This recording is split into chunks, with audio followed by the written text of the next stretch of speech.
नमस्ते। हमने एक बार गाना सुना था, the whole thing is that कि भैया सबसे बड़ा रुपया। हम 21वीं सदी में जी रहे और हम देखते हैं कि बहुत सारी बातें मायने रखती है, पर सबसे ज्यादा मायने रखता है कि आपके पास कितना धन है। वैसे तो डिस्टिंक्शन होता है rich thinkers and poor thinkers में, फिर भी practically if you are very rich, आपको बहुत तौर पर चिंता करने की जरूरत नहीं। और यही चिंता को दूर भगाने के लिए जिंदगी में अपनी अमीरियत को कैसे हासिल कर सकते हैं, इसका गाइडेंस देने के लिए हमारे साथ है दीपाली सेन। नमस्ते। आज आपके ऑफिस में हम लोग वार्तालाप करते हैं। You are a certified financial planner. तो एक्चुअली ये क्या होता है, मतलब ये इसकी जरूरत क्यों पड़ती है?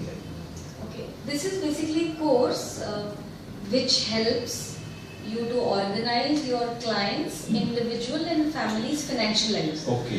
Actually हमारी जिंदगी में पैसा एक बहुत ही जरूरी हब है और हमारे various tasks, various जरूरतें स्पोक हैं।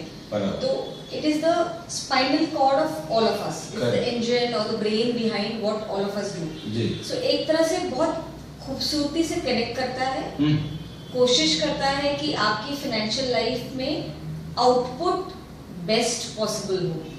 तो आप उसको ज्यादा फोकस करते हैं और उसको सिस्टमेटाइज करते हैं, ऑर्गेनाइज करते हैं, उसकी सिनर्जी को यूज करके चाहते हैं कि आपके पैसे में बरकत हो, आप जिंदगी में आगे बढ़ें। स्पेशली इस विषय में आपने गहरा ज्ञान लिया है। हाँ।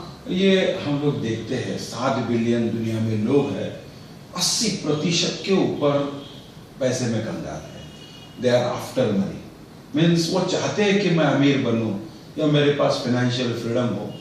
ये होता क्यों नहीं है, इसके पीछे क्यों लगना पड़ता है?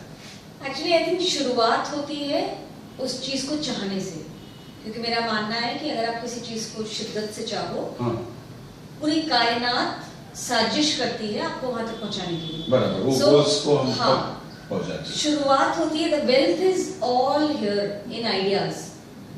जैसे आपने देखा होगा, एक भिखारी का बच्चा भिखारी क्यों होता है? क्योंकि उसकी सोच में है मैं यही रहूंगा।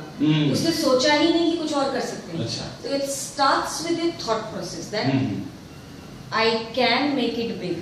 With that thought process in mind, you start attracting energies, ideas, action to reach that, and then you reach there.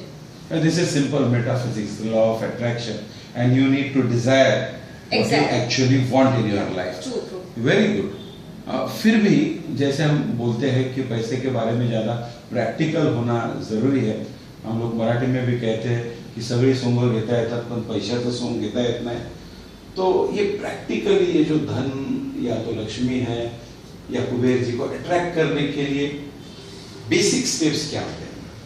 Basic step start होते हैं ये लिखने के लिए कि मुझे पैसा किस चीज के लिए चाहिए। तो मुझे जैसे पैसा चाहिए अपने बच्चे के ड्रीम्स को पूरा करने के लिए, रिटायरमेंट के लिए, मुझे हर साल वेकेशन पे जाना है। अगर आप मकसद तय कर लो आपको किसके लिए चाहिए, जरिया निकल आता है। तो पहले आप उसको पिन डाउन करो, मुझे पैसा इस चीज के लिए चाहिए, फिर वर्क बैकवर्ड्स कि मुझे इस तारीख में इतना पैसा चाहिए, उसको पहुंचने के लिए मुझे क्या करना पड़ेगा, मेरे पैसे को इस स्पीड से दौड़ना पड़ेगा ताकि मेरे सपने पूरे हो सके। और अगर स्पीड नहीं मिलती है तो या तो आपके ड्रीम्स को पोस्टपोन होना पड़ेगा या छोटा होना पड़ेगा। तो उस तरह से वी ट्राई एंड सी कि आपका माइंड पे वर्क करके, आपके पैसे पे वर्क करके कोशिश ये रहती है आपके सारे सपने, जिम्मेदारियां, जरूरतें पूरी हों। ये मेरे ख्याल से एक तरह का जिंदगी का प्रोजेक्ट मैनेजमेंट हो गया। बिल्कुल, लाइफ जिसमें विजन डिसाइड करते हम लॉन्ग टर्म और शॉर्ट टर्म गोल्स के ऊपर काबू पा लेते हैं। ये स्टेप्स हमें लेना जरूरी है, पर ये आप किसको गाइडेंस कर सकते हैं? जो असेट्स जिसके पास है, जो काफी अमीर है या फाइनेंशियली स्ट्रगल कर रहा है, या कोई भी नया इंसान जिसने अभी इनकम कमाना शुरू किया, कौन आपके? एक्चुअली मेरी सोच है कि हर आदमी के लिए जरूरी है। जब आप पैसा सरप्लस है तभी तो सेव करोगे। हर एक आदमी के ड्रीम्स और गोल्स हैं। अच्छा। ऐसा तो नहीं है कि एक्स का रिटायरमेंट होगा, वाई का नहीं होगा। ओके। तो ये हर एक आदमी की जरूरत हो, चाहे उसने आज कमाना शुरू किया हो, चाहे उसके पास बहुत सारे गोल्स हो, चाहे उसके पास बहुत सारे डिपेंडेंट्स हो, या वो डेथ बेड पे पड़ा है और उसको अपने ग्रैंड किड्स के लिए कुछ सोचना है, तो हर एस्पेक्ट से ये उतना ही क्रिटिकल है। बट सर्विस या आप अपॉर्चुनिटी जो उसको दोगे वो इंडिविजुअलाइज होगी, ओके, कस्टमाइज्ड, वो कट पेस्ट नहीं कर सकते आप। ये जो आपने किताब लिखी है, हाँ जी, व्हाई ग्रीड इज ग्रेट, ये पैसे की ग्रीड आप बता रहे हैं। हाँ। ये इस किताब के बारे में थोड़ा बताइए। एक्चुअली ग्रीड सिर्फ इसलिए नाम दिया है ताकि लोग अट्रैक्ट होके शुरू तक करें पढ़ना, होनी चाहिए तब तक वो फाइनेंशियल मोर अ कैप्शन थिंग। हाँ, ये नहीं बता रहा कि कैसे उंगली टेढ़ी करके पैसे बनाए, करेक्ट, सही तरीके से पैसे बनाने का ही जरिया है।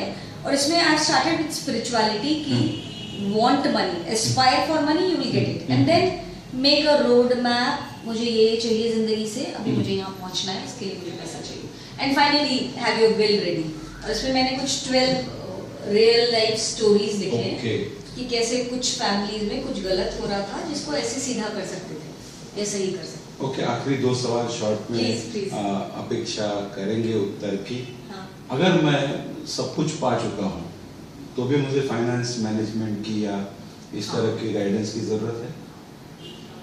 आप अगर सब कुछ पा चुके हैं तो आप आई एम श्योर जिंदगी में सोसाइटी को कुछ देना चाहेंगे। अच्छा, सो and we all know what goes around comes around. Okay. So there are a lot of things in life.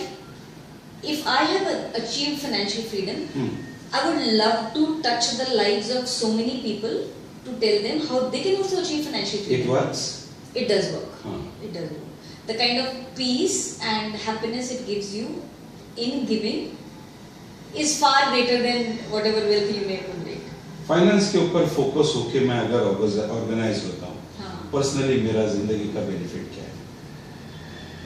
आपको नेगेटिव सरप्राइजेस कम होंगे, आप जो प्लान करोगे कर पाओगे, आप कंट्रोल में रहोगे। और एक कोटेशन भी है, वो कहता है, जिसमें मैं बहुत बिलीव करती हूँ, कि अगर आपने अपने पैसे को कंट्रोल में कर लिया है, बाकी सारी प्रॉब्लम्स मिनिमाइज हो जाती है, क्योंकि एक एंकर आपकी जिंदगी में मिल जाता है। अगर आप देखो, most of the practical issues of conflict, of fights, of friction, of bloodshed are around money or the lack of it. Okay. So if you are in control, control does not mean आप stingy हो, but आपको मालूम है आपका पैसा आपके लिए क्या करेगा या किसके लिए क्या करेगा.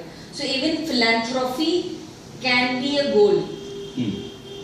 देना एक मकसद हो सकता है. बराबर, एक देने से ही हम बढ़ते रहते हैं. और बहुत बड़ी बात हमने देखी कि जीवन पर, अपने मन पर, और सबसे इम्पोर्टेंट है अपने धन पर नियंत्रण होना जरूरी है.